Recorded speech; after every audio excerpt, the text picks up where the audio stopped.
ಈಗಾಗಲೇ ಹೇಳಿದ್ದೀನಿ, ದಿವಸ ಒಂದು ಬೆಲೆ ಏರಿಕೆಯಲ್ಲಿ ಮುಳುಗೋಗಿದೆ ಈ ಸರ್ಕಾರ.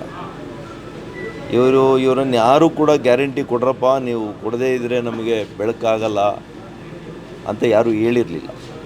ಒಂದು ಕಡೆ ಗ್ಯಾರಂಟಿ ಕೊಟ್ಟರು, ಇನ್ನೊಂದು ಕಡೆ ದಿನಾ ಒಂದೊಂದು ಬೆಲೆ ಹೆಚ್ಚು ಮಾಡಿ ಬರೆಯನ್ನು ಹಾಕ್ತಾಯಿದ್ದಾರೆ. ರೈತರಿಗೆ ಹಾಕ್ತಾಯಿದ್ದಾರೆ, ಮಹಿಳೆಯರಿಗೆ ಹಾಕ್ತಾಯಿದ್ದಾರೆ, ವಿದ್ಯಾರ್ಥಿಗಳಿಗೆ ಹಾಕ್ತಾಯಿದ್ದಾರೆ. ಪ್ರತಿಯೊಂದು ವರ್ಗದ ಜನರಿಗೂ ಕೂಡ ಇವತ್ತು ಮಕ್ಕಳು ಕುಡಿಯೋ ಹಾಲು 8 ತಿಂಗಳಲ್ಲಿ ನೀವು 4 ಸಲ ಬೆಲೆ ಏರಿಕೆ ಮಾಡ್ತೀರಿ. ಬೆಲೆ ಏರಿಕೆ ಮಾಡಿರೋದೇನಾದರೂ ರೈತರಿಗೆ ನೀವು ಪಾಸಾನ್ ಮಾಡ್ತಾಯಿದ್ದೀರಾ ಲಾಭ? ಇಲ್ಲ. ರೈತರು ಕೊಡೋದ್ರಲ್ಲಿ 3 ರೂಪಾಯಿ ಕಡಿಮೆ ಮಾಡ್ತಾಯಿದ್ದಾರೆ. ರೈತರು ಉತ್ಪಾದನೆ ಮಾಡುವಂಥ ಅವ್ರಿಗೆ 1 ಲೀಟ್ರಿಗೆ 3 ರೂಪಾಯಿ ಕಡಿಮೆ ಮಾಡ್ತಾಯಿದ್ದೀರಿ ಒಂದು ಕಡೆ. ಈ ಕಡೆ ನೋಡಿದ್ರೆ ಗ್ರಾಹಕರಿಗೆ ಹೆಚ್ಚು ಮಾಡ್ತಾನೇ ಇದ್ದೀರಿ, 4 ಸಲ ಮಾಡಿದ್ದೀರಿ. ನಮ್ಮ ರೈತರಿಗೆ ಒಂದು ಟ್ರಾನ್ಸ್ಫಾರ್ಮರು ನಮ್ಮ ಕಾಲದಲ್ಲಿ 20-25 ಸಾವಿರಕ್ಕೆ ಟ್ರಾನ್ಸ್ಫಾರ್ಮರ್ ಹಾಕ್ಸ್ಕೊಳ್ತಾಯಿದ್ರು. ಇವತ್ತು 2.5 ಲಕ್ಷ ಕೊಟ್ಟರೂ ಕೂಡ ಟ್ರಾನ್ಸ್ಫಾರ್ಮರ್ ಬರ್ತಾಯಿಲ್ಲ. 3 ಲಕ್ಷನಾ? 3 ಲಕ್ಷ. ಏನು ಉದ್ಧಾರ ಮಾಡ್ತಾಯಿದ್ದೀರಿ? ಸ್ಮಾರ್ಟ್ ಮೀಟರ್ ಅಂತೆ. ಸ್ಮಾರ್ಟ್ ಮೀಟರ್ ಎಷ್ಟು ಸ್ಮಾರ್ಟಾಗಿ ದುಡ್ಡು ಮಾಡೋದಕ್ಕೆ ಕಲ್ತಿದ್ದೀರಿ ಈ ಸರ್ಕಾರ. ಭಾಳ ಸ್ಮಾರ್ಟಾಗಿ ಮಾಡ್ತಾಯಿದ್ದೀರಿ. ಸರ್, ಜಲಜೀವನ್ ಮಿಷನ್ ಲೆಕ್ಕಿಸದೆ ಕಾಯ್ದೆ ಜಾರಿ ಮಾಡಿದೆ ಕೇಂದ್ರ ಸರ್ಕಾರ. ಯಾವುದು? ನಾನು ಅದರ ಬಗ್ಗೆ ಸುದೀರ್ಘವಾಗಿ ನಿಮಗೆ ಒಂದು ಪ್ರೆಸ್ ಇದನ್ನೇ ಮಾಡಬೇಕು ಅಂತಿದ್ದೀನಿ. ಇದು ಒಂದು ಐತಿಹಾಸಿಕವಾದಂಥ ನಿರ್ಣಯ. ಇವತ್ತು CAA ಅಬ್ರೋಗೇಷನ್ ಆಫ್ 370 ಕಾಯ್ದೆಯನ್ನು ಯಾವ ರೀತಿ ರದ್ದು ಮಾಡಿದ್ದಾರೆ. ವಕ್ಫಲ್ಲಿ ಕೂಡ ಇದು ಅನೇಕರಿಗೆ, ಬಡ ಅಲ್ಪಸಂಖ್ಯಾತರು, ಅದರಲ್ಲಿ ವಿಶೇಷವಾಗಿ ಮುಸಲ್ಮಾನ ಸಹೋದರಿಯರಿಗೆ ಏನು ಅನ್ಯಾಯ ಆಗ್ತಾಯಿತ್ತು ಇಷ್ಟು ದಿನಗಳು, ಆ ಅನ್ಯಾಯವನ್ನು ಸರಿ ಮಾಡುವಂಥ ಕೆಲಸ ನಾವು ಮಾಡಿದ್ವಿ. ಏನು ಮಾಡ್ತಾಯಿದ್ರು? ಒಂದು ನಿಮಿಷ. ಏನು ಮಾಡ್ತಾಯಿದ್ರು?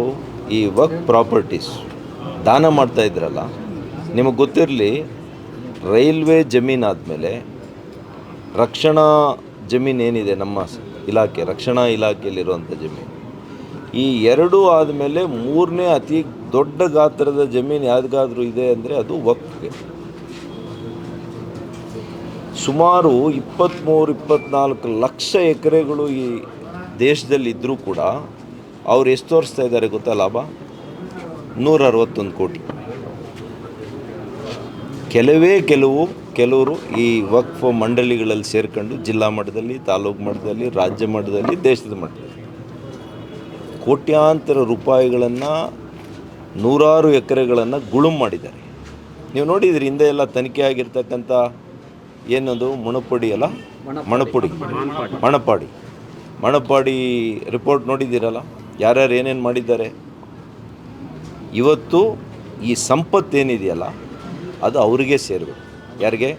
ಅಲ್ಪಸಂಖ್ಯಾತ ಮುಸಲ್ಮಾನ ಬಡ ಸಹೋದರಿಯರಿಗೆ ಸೇರಬೇಕು ಅಂತೇಳಿ ನ್ಯಾಯಯುತವಾಗಿರ್ತಕ್ಕಂಥ ಕಾಯ್ದೆಯನ್ನು ನಾವು ಮಾಡಿದ್ದೇವೆ. ಬೆಳಗಿನ ಜಾವ 2:45ವರೆಗೂ ಕೂಡ ಚರ್ಚೆ ಮಾಡಿದೆ. ರಾಜ್ಯಸಭಾದಲ್ಲಿ 14 ಗಂಟೆ ಚರ್ಚೆ ಮಾಡಿದ್ದಾರೆ.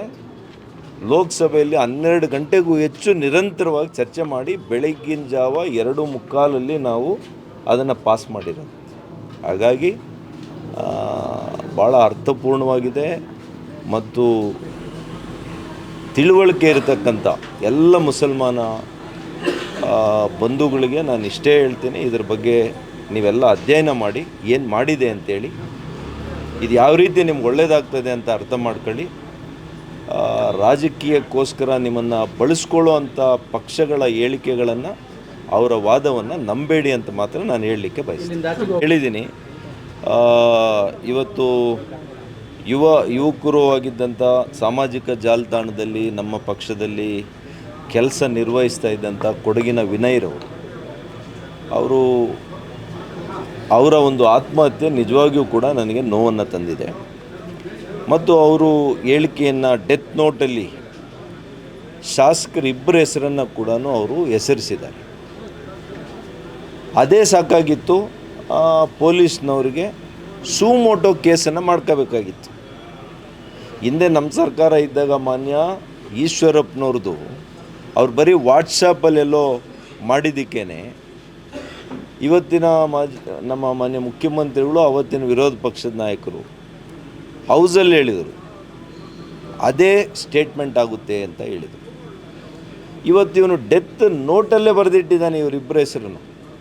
ಇವರಿಬ್ಬರ ಹೆಸರ ಮೇಲೆ FIR ಮಾಡಲ್ಲ. ಅಲ್ಲಿಗೆ ನಮಗೊಂದು ಕಾನೂನು, ಇವ್ರಿಗೊಂದು ಕಾನೂನಾ? ಕಾನೂನು ಎಲ್ರಿಗೂ ಒಂದೇ ಅಲ್ಲ. ಡೆತ್ ನೋಟ್ಗಿನ್ನ ನಿಮಗೇನು ಸಬೂಬ್ ಬೇಕು, ಏನು ನಿಮಗೆ ಪ್ರೂಫ್ ಬೇಕು? ತನಿಖೆ ಮಾಡಿ. ನಾನೇನು ಇಂಥವರು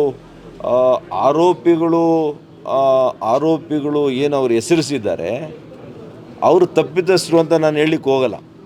ತನಿಖೆ ಆಗಬೇಕಲ್ಲ. ಆದರೆ ತನಿಖೆ ಆಗಲಿ, FIR ಕಾನೂನಾತ್ಮಕವಾಗಿ FIR ಆಗಲಿ. ಅವರ ಬ್ರದರು ಅಂದರೆ ಅವ್ರ ಸಹೋದರ ತೀರ್ಕೊಂಡಿರ್ತಕ್ಕಂಥ ವಿನಯ್ ಅವ್ರ ಸಹೋದರ ಅವರು ಕಂಪ್ಲೇಂಟ್ ಕೊಟ್ಟಿದ್ದಾರೆ. ಅದರಲ್ಲಿ ಕೂಡ ಅವ್ರು ಬರೆದಿದ್ದಾರೆ ಇಂಥವ್ರ ಹೆಸರುಗಳು. ಆದರೂ ಕೂಡ ನೀವು ಕ್ರಮ ತಗೊಳ್ಳಲ್ಲ. ಈ ರಾಜ್ಯದಲ್ಲಿ ಕಾನೂನು ಸುವ್ಯವಸ್ಥೆ ಸಂಪೂರ್ಣ ಹಾಳಾಗಿದೆ ಕಾಂಗ್ರೆಸ್ ಸರ್ಕಾರ ಬಂದ ಮೇಲೆ ಅಂತ ಮಾತ್ರ ನಾನು ಹೇಳಬೇಕು.